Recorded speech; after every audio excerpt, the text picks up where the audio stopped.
یہ وقت ہے جس کا پہلے ذکر کیا بابر اعوان صاحب نے بھی. پاکستان کا آئین اس وقت خطرے میں ہے, اس پہ کسی کو کوئی شک نہیں ہونا چاہیے. ہر موقع تلاش کیا جا رہا ہے.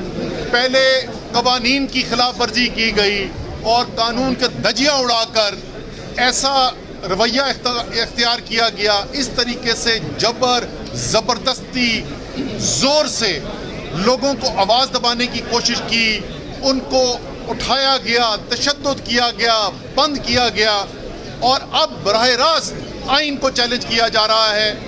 جس طریقے سے آئین کے اندر واضح ترین چیز لکھی ہوئی ہے 90 دن کے اندر الیکشن کرانے, اسمبلی تحلیل ہونے کے بعد, اس سے بھی بھاگنے کی کوشش کی جا رہی ہے. کبھی کوئی گورنر صاحب کہتے ہیں میں اسٹیبلشمنٹ مجھے بتائے گی, ایجنسیاں بتائے گی. اب یہ پتہ نہیں کہ یہ گورنر صاحب جو ہیں وہ یہ سچ بول رہے ہیں یا گورنر صاحب جو ہیں وہ الزام لگا کے گندا کرنے کی کوشش کر رہے ہیں اداروں کو. یہ تو ادارے ہی ہمیں بتائیں گے کہ اس میں سے گورنر سچ بول رہا ہے یا گورنر ان کے خلاف سازش کر رہا ہے. لیکن وجہ جو کچھ بھی ہو, یہ آئین سے انحراف کی بات کی جا رہی ہے.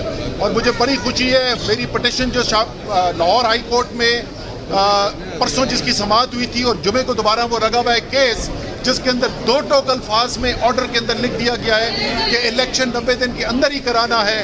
اس کے اندر بالکل واضح طریقے سے نہ صرف کورٹ نے یہ ہدایات دی ہیں کہ 90 دن کے اندر الیکشن کرانا ہے, بلکہ انہوں نے یہ بھی بتایا کہ اگر یہ آئینی ذمہ داری پوری نہیں کی جائے گی تو یہ آئین سے انحراف ہوگا, اور جن کی ذمہ داری ہے آئین کے اوپر عمل کرنے کی آرٹیکل 5 کے تحت, ان کے اوپر مقدمہ قائم بنتا ہے اس کے اوپر.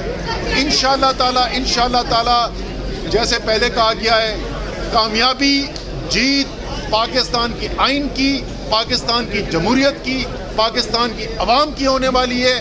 یہ جتنی مرضی روک لیں یہ اب راستہ روک نہیں سکتے. ملک الیکشن کی طرف جا رہا ہے, عوام کے پاس فیصلہ جا رہا ہے. ایک جو ہے وہ ایس ایچ او نے جو ہے وہ ایک فون کال کے اوپر جو ہائی کورٹ کے جج کا جو آرڈر تھا اس کو اپنے جوتے کی نوک پہ رکھا.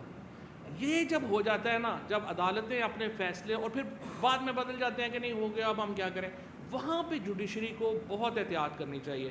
یہ جو اسلام آباد میں ہو رہا ہے یہ بہت ہی انفارچونیٹ ہے, اور اگر یہ جس طریقے سے جوڈیشری نے اپنا فیصلہ امپلیمنٹ نہیں کرا پائی اس سے بہت نقصان ہوا. اب مارکیٹ کو تو ڈنڈے سے نہیں سیدھا کر سکتے, نہ معیشت کو آپ ڈنڈے سے چلا سکتے, اور معیشت کا اس وقت جو بحران ہے وہ ہمارے سیاسی بحران کے ساتھ ساتھ چل رہا ہے.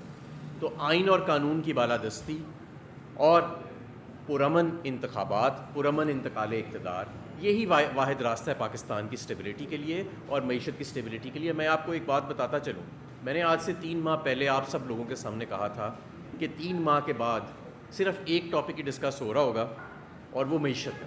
اور اب آپ دیکھیں 3 ماہ پہلے کوئی معیشت ڈسکس نہیں کر رہا تھا, پتہ نہیں کیوں, لیکن نظر آ رہا تھا کہ یہ بحران آ رہا ہے. آج بھی میں یہ بات ری ایٹریٹ کر رہا ہوں کہ ہم ابھی بھی معاشی طور پہ غیر سنجیدہ راستے پہ ہیں, اور یہ پکڑ دھکڑ کا معاملہ, یہ عدم استحکام کا معاملہ, یہ معاملہ ٹھیک نہیں ہے پاکستان کے لیے. جیسے کہ فواد چودھری صاحب نے کہا کہ سدا بادشاہی صرف اللہ کی ہے. جو سیاسی مبصرین ہیں جنہوں نے سیاست کے نشیب و فراز دیکھے ہیں وہ یہ جانتے ہیں کہ یہ ساری چیزوں سے آج تک کوئی حکومت جو ہے وہ مستحکم نہیں رہ سکی. اگر پی ڈی ایم کا خیال ہے کہ وہ ان حربوں کے ذریعے مستحکم رہ جائے گی تو وہ نہیں رہ سکتی. ان کا بیانیہ بھی پٹ گیا ہے, ان کی کمپٹنس, ان کی پرفارمنس لوگوں کے سامنے آ